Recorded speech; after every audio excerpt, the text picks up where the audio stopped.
आप जब टेट का एग्ज़ाम या कोई भी शिक्षक भर्ती का एग्ज़ाम देते हैं, अधिगम का सिद्धांत आपके लिए बहुत ही महत्वपूर्ण होता है। अधिगम के विभिन्न सिद्धांतों का आपने अध्ययन किया होगा। उसमें एक सिद्धांत है हल का सिद्धांत। तो आज की इस क्लास में हम आपको हल के सिद्धांत के बारे में बताएंगे। हल का जो पूरा नाम है वो है CL हल।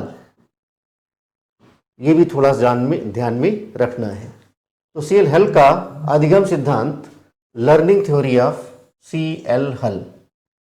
इस टॉपिक में हम क्या बात करेंगे आपसे, पहले उसको जान लेते हैं कि आपको अध्ययन करना है, इसको हम जान लेते हैं। सबसे पहले हम CL हल के बारे में ही जानेंगे। किस देश के ये मनोवैज्ञानिक हैं, इनकी पुस्तक का नाम क्या है, इत्यादि प्रश्नों पर हम लोग बात करेंगे। इसके बाद जो सिद्धांत दिया है CL हल ने, उसका नाम क्या है, और यह सिद्धांत अन्य नामों से भी जाना जाता है, उसको भी जानना आवश्यक है। कभी कभी एग्जाम में हिंदी के उन शब्दों को पूछ लेते हैं।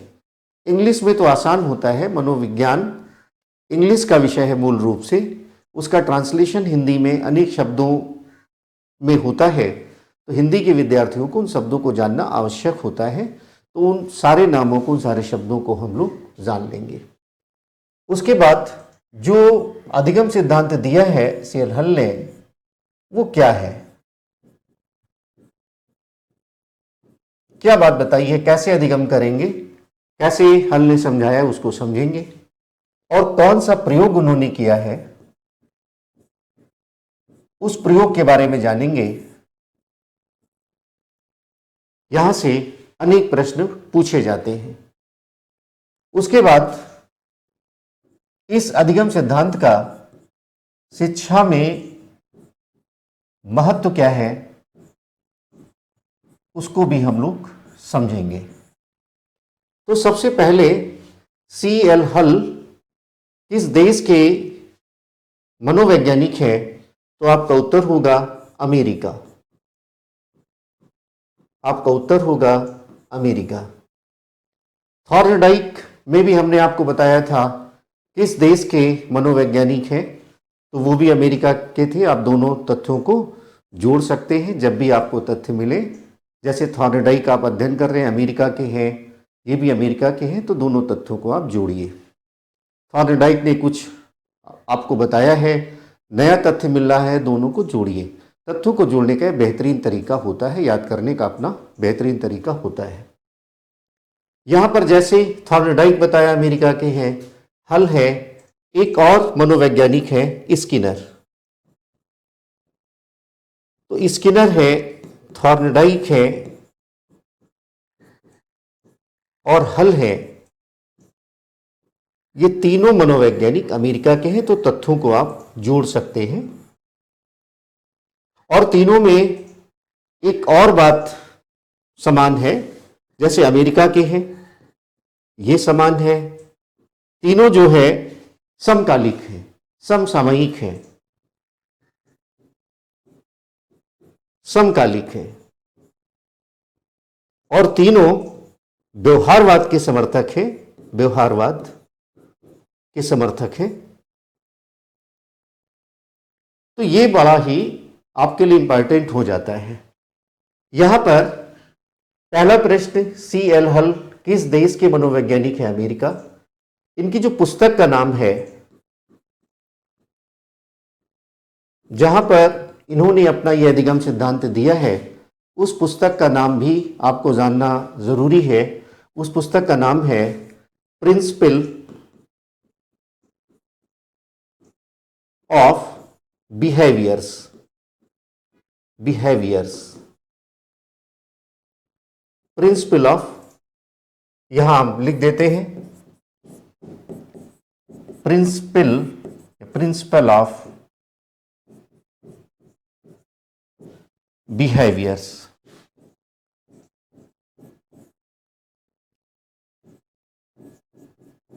ये पुस्तक का नाम है। 1915 में इस सिद्धांत का प्रतिपादन किया था। बाद में इस सिद्धांत में संशोधन भी हुआ, तो एक अलग बात है, लेकिन पहली बार 1915 में इस सिद्धांत का प्रतिपादन किया था सेल हल ने। अब हम लोग ये जानेंगे ये जो सिद्धांत है इसका नाम क्या है और इसके अन्य नाम कौन कौन से हैं, उनको हम लोग जान लेते हैं। हल के जो सिद्धांत हैं उनके नाम हैं, जैसे पहला नाम इंग्लिश में ही आप जान लें, रीइंफोर्समेंट थ्योरी। इंग्लिश जानना जरूरी होता है मनोविज्ञान में। अनेक बार हमने इस तथ्य पर बल दिया है कि मनोविज्ञान मूलतः इंग्लिश का विषय है। अगर आप एक बार इंग्लिश का शब्द समझ जाते हैं तो चीजें आसान हो जाती। हिंदी में आपको अलग अलग शब्द मिलेंगे, लेकिन इंग्लिश का एक ही शब्द आपको होगा। तो रीइंफोर्समेंट थ्योरी ऑफ लर्निंग, इसको हिंदी में कहेंगे प्रबलन का सिद्धांत।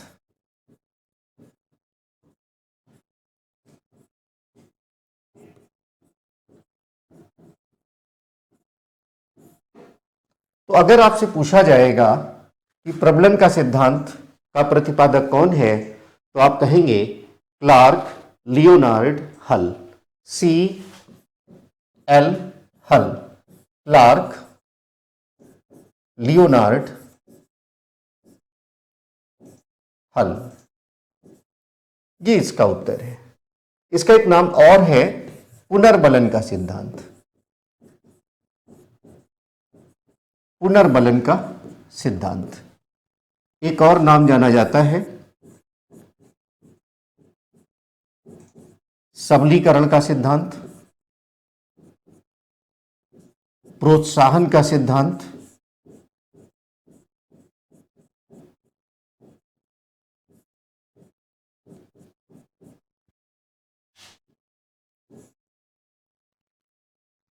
तो ये नाम बहुत पूछे जाते हैं। इसके अलावा भी कुछ नाम हैं जो आपको जानना है। जैसे इस सिद्धांत का एक और नाम है परिकल्पित निगमन का सिद्धांत।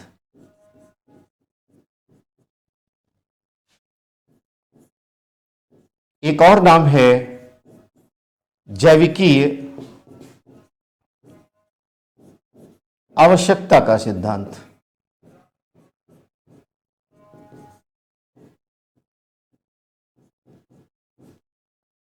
एक और नाम है आवश्यकता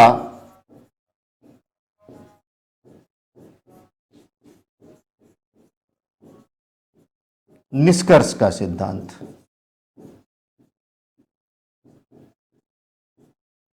इसके अलावा भी इसके नाम है, जैसे नामों में एक नवा नाम है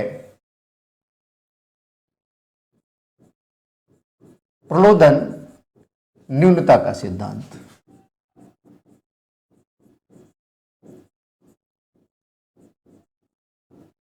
प्रलोदन के लिए चूंकि एक और शब्द है, तो इसको आप चालक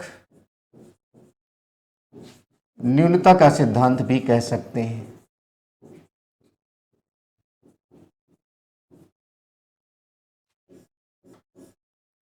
प्रोत्साहन न्यूनता का भी सिद्धांत कह सकते हैं।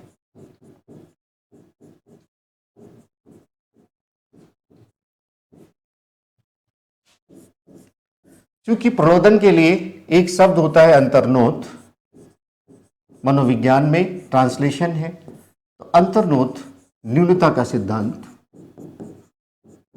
भी आप कह सकते हैं। तो ये नाम जरूरी है।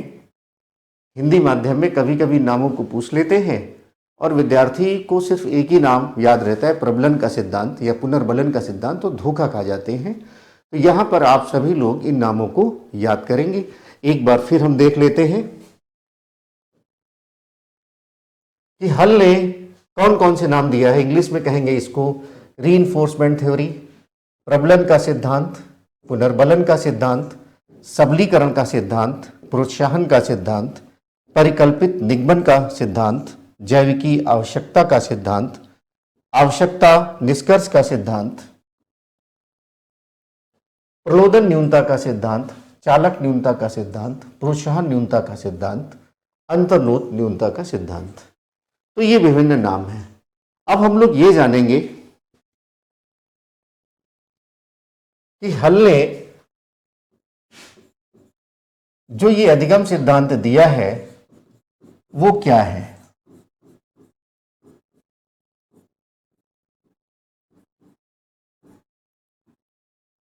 वो क्या है और इसके साथ साथ इन्होंने जो प्रयोग किया है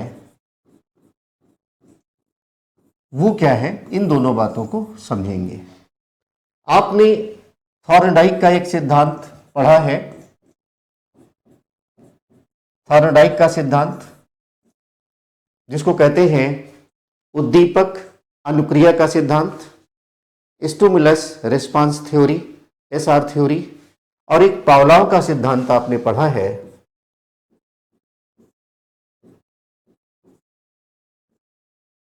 जिसको कहते हैं कंडीशनड रिस्पांस थ्योरी, अनुकूलित अनुक्रिया का सिद्धांत। तो जो हल का सिद्धांत है ये इन दोनों सिद्धांतों से प्रभावित है। तो पहला प्रश्न यही बन जाता है कि हल का जो पुनर्बलन का सिद्धांत है वह किन सिद्धांतों पर आधारित है, किन सिद्धांतों से प्रभावित है। तो उत्तर होगा थॉर्नडाइक का सिद्धांत और पावलोव का सिद्धांत। अब ये है क्या? हल कहते हैं कि हमारी कुछ शारीरिक आवश्यकताएं होती हैं और कुछ मानसिक आवश्यकताएं होती हैं। इन शारीरिक आवश्यकताओं के लिए हमारे अंदर एक ड्राइव पैदा होता है, एक ड्राइव होता है जिसको हिंदी में अंतर्नोद कहते हैं। जैसे हमारी शारीरिक आवश्यकता है, हमें ऊर्जा चाहिए और शरीर की ऊर्जा के लिए हमें हमारे अंदर भूख लगेगी। अब जब ये जो भूख है ये हमारी चालक शक्ति, ये ड्राइव है, ये अंतर्नोद है। हमें पाना क्या है? हमें ऊर्जा पाना है। ऊर्जा के लिए हमें भूख लगेगी और इस भूख को हम पाने का प्रयास करेंगे, इस आवश्यकता की पूर्ति का प्रयास करेंगे और उस प्रयास में हमें भोजन की प्राप्ति होगी। तो हल का ये कहना है कि हमारी कुछ अपनी नीड है, आवश्यकता है, ध्यान से समझना है। ये आवश्यकता शारीरिक है और जैविक है प्लस मानसिक है। कुछ हमारी फिजिकल नीड्स हैं, कुछ बायोलॉजिकल नीड्स हैं, कुछ मेंटल नीड्स हैं, कुछ हमारी मानसिक आवश्यकताएं हैं, कुछ हमारी शारीरिक आवश्यकताएं हैं, कुछ हमारी जैविक आवश्यकताएं, बायोलॉजिकल नीड्स हैं। अब आवश्यकता है तो हमारे अंदर एक ड्राइव आएगा, एक ड्राइव आएगा जिसको हम हिंदी में चालक कह सकते हैं, प्रलोद कह सकते हैं या अंतर्नोद कह सकते हैं। एक एक शब्दों को समझना आवश्यक है। आप रटकर मनोविज्ञान नहीं सीख सकते। मनोविज्ञान यानी मानव व्यवहार का अध्ययन, यह हमारे जीवन से जुड़ा हुआ विषय है। इसको रटने की क्या आवश्यकता है?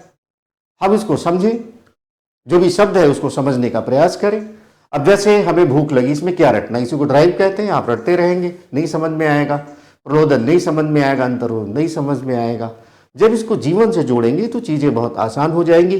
तथ्यों को हमने याद कर लिया और विषय को हमने अपने जीवन से जोड़ करके समझ लिया, मनोविज्ञान बहुत आसान हो जाता है। तो जब ये ड्राइव पैदा होगा इस आवश्यकता के लिए, तो आवश्यकता की पूर्ति की हम प्रक्रिया शुरू करेंगे, इसका प्रयास करेंगे, प्रोसेस।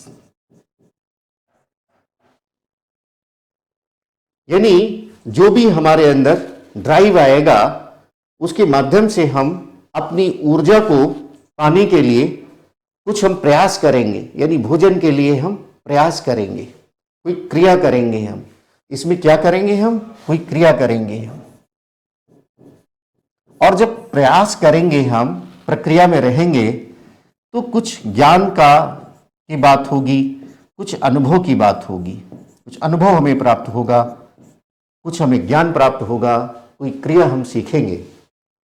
तो हल का कहना है कि अधिगम क्या है? अधिगम इसी आवश्यकता की पूर्ति की प्रक्रिया का परिणाम है, और यही से हम अधिगम करते हैं, लर्न करते हैं।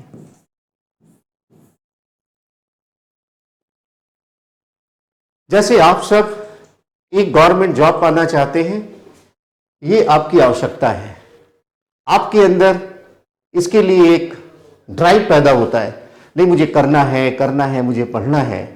और इसके लिए आप प्रोसेस करते हैं, आप क्लास में आते हैं, बैठते हैं, सीखते हैं, इस प्रोसेस में कुछ क्रिया करते हैं, आप एक्टिविटीज़ करते हैं, कुछ ज्ञान अर्जित करते हैं, कुछ अनुभव अर्जित करते हैं, और फिर आप उस विषय का अधिगम करते हैं। तो हल का सिद्धांत बहुत ही स्पष्ट है। ये कहते हैं कि हमारी कुछ अपनी आवश्यकताएं हैं, यह आवश्यकताएं हमारे अंदर एक ड्राइव पैदा करेगा, यानी चालक का कार्य करेगा, और इसको पूरा करने के लिए हम एक प्रोसेस करेंगे, और यही वास्तव में अधिगम का आधार है।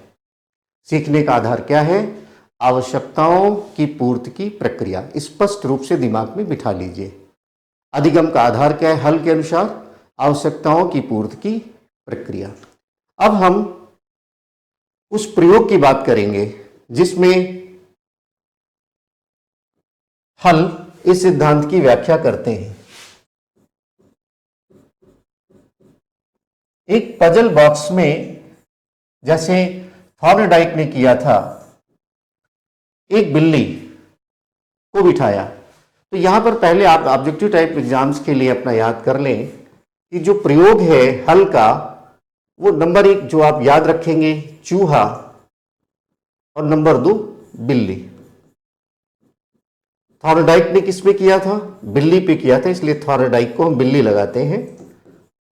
और जब भी हल का आता है तो हम चूहा की बात करते हैं, बाद में इन्होंने बिल्ली पे भी किया। और वैसे ही थॉर्नडाइक ने जो बिल्ली पर किया था, उसी को विभिन्न परिस्थितियों में ही हल ने उसी पर प्रयोग किया था। हमने पहले ही बताया है, हल का जो सिद्धांत है वो थॉर्नडाइक और पावलोव के सिद्धांत पर आधारित है। तो इन्होंने बिल्ली, और बाद में वैसा ही आप चूहे के लिए भी मानेंगे, जो बिल्ली है थॉर्नडाइक के सिद्धांत में भूखी थी, और यहां पर एक लीवर था, और यहां पर भोजन जिसमें मछली है, मृत मछली है। तो जब ये भूखी बिल्ली है, इसको भोजन दिखता है, तो उद्दीपक प्रतिक्रिया का सिद्धांत थॉर्नडाइक का सिद्धांत हो जाता है। लेकिन हल ने क्या किया? उन्होंने कंडीशंस बदल दी। उन्होंने क्या किया? बिल्ली को खूब खाना खिला करके बिठा दिया। अब जब बिल्ली ने खाना खा लिया तो उसमें कोई उत्तेजना हुई नहीं, भोजन देखा, लेकिन इसके लिए प्रयास बहुत नहीं किया, एफर्ट्स बहुत नहीं डाले, अपनी आवश्यकता की पूर्ति की प्रक्रिया उसने नहीं किया। लेकिन फिर क्या हुआ?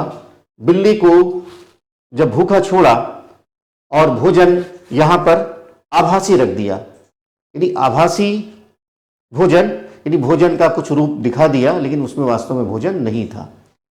बिल्ली आती तो है, लीवर खोल करके भोजन प्राप्त करने आती तो है, लेकिन जब भोजन प्राप्त नहीं करती तो फिर 1-2 बार करने के बाद आभासी भोजन चूंकि है, तो वह अपना प्रयास स्लो कर देती है, वह प्रयास धीमा हो जाता है। तो यहां पर हुआ क्या? हुआ ये कि जो आवश्यकता है, आवश्यकता के बाद जो ड्राइव आया है, जिसको आपने प्रलोदन कहा है या चालक कहा है, और इसके बाद आवश्यकता की पूर्ति की प्रक्रिया होती है, यानी बिल्ली या चूहा रिस्पांस करता है।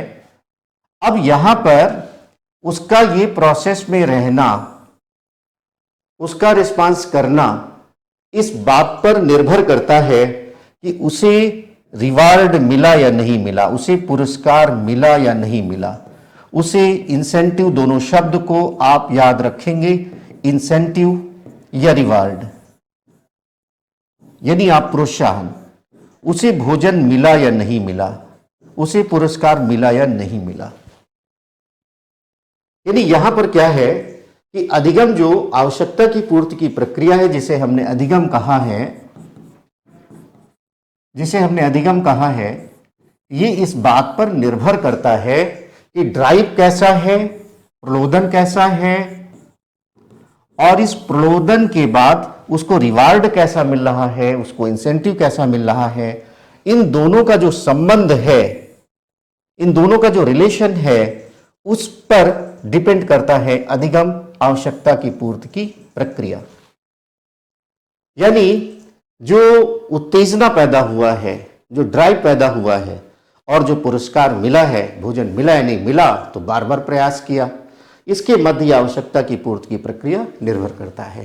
तो ये प्रयोग था हल का, किस पर इन्होंने किया, बिल्ली पर किया, चूहे पर किया, और किस तरह से इन्होंने बताया कि जो भी हमारी आवश्यकता की पूर्ति की प्रक्रिया है, जिसको उन्होंने अधिगम कहा है, ये निर्भर करता है कि ड्राइव और रिवार्ड के मध्य किस प्रकार का संबंध है। ड्राइव किया, यदि कुछ प्रोत्साहन मिला, तो ये प्रक्रिया आगे बढ़ेगी, अधिगम आगे बढ़ेगा। अब हम लोग इसको समझने के बाद ये बात करेंगे कि शिक्षा में इसका क्या महत्व है, इसकी बात हम लोग करेंगे।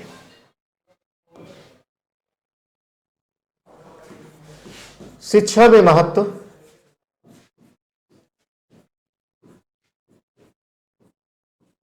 हल का जो सिद्धांत है, इसमें आपने देखा, अगर बिल्ली को रिवार्ड मिला, बिल्ली को इंसेंटिव मिला, तो बिल्ली ने बार बार प्रयास किया, उसको भोजन मिला तो प्रयास किया। यानी शिक्षा में प्रेरणा के महत्व पर बल दिया, प्रेरणा या प्रोत्साहन के महत्व पर,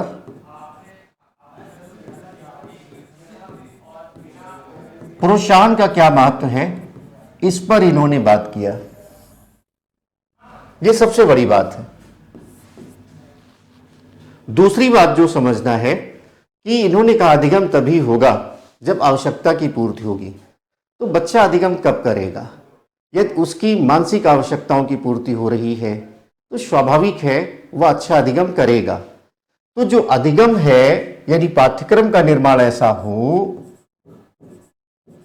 पाठ्यक्रम ऐसा हो जो बच्चों की अधिगम की आवश्यकता को, अधिगम की आवश्यकता को पूरा करता हो।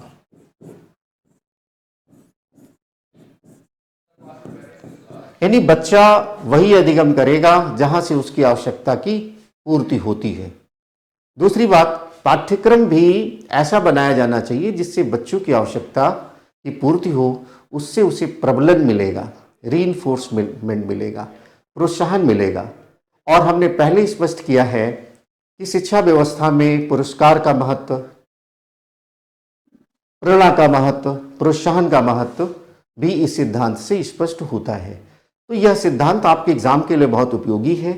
इसमें जो भी हमने फैक्ट बताए उनको आप नोट डाउन करें एक एक करके और उनको याद करें। निसंदेह हर एग्जाम में यहाँ से आपको 2-3 प्रश्न मिलेंगे।